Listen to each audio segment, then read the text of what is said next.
Presented by ABS Entertainment.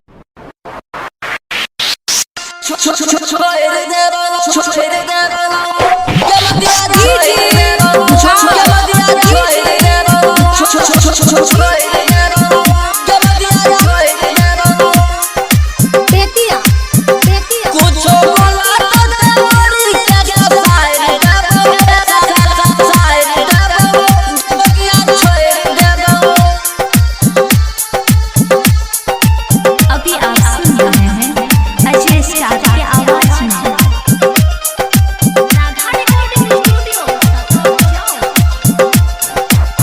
ये तोहर छटकी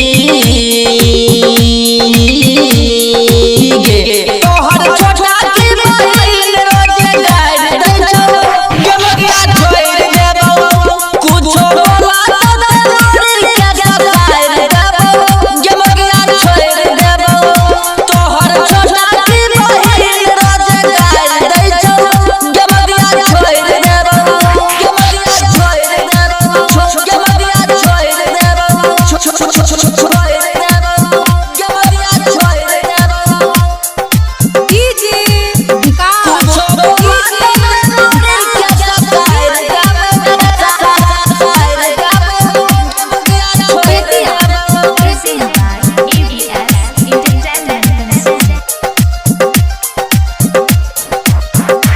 रुपया देने रहो बिहा में गुड़ लगाएंगे तो बतिया बहिन तोहर बनोहार जाएंगे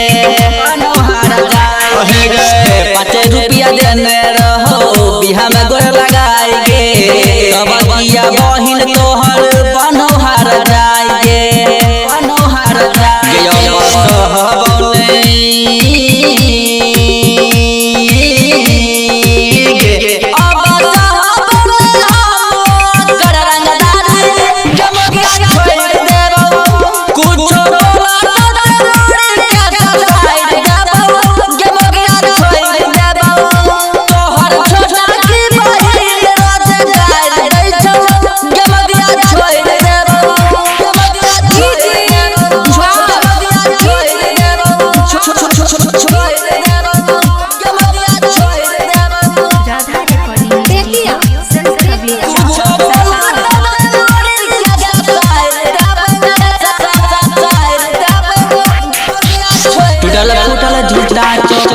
दलको साइकिल गे से हो साइकिल सरवा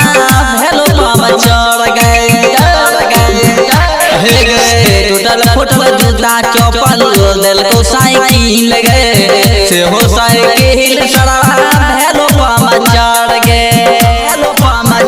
कुछ बोला तो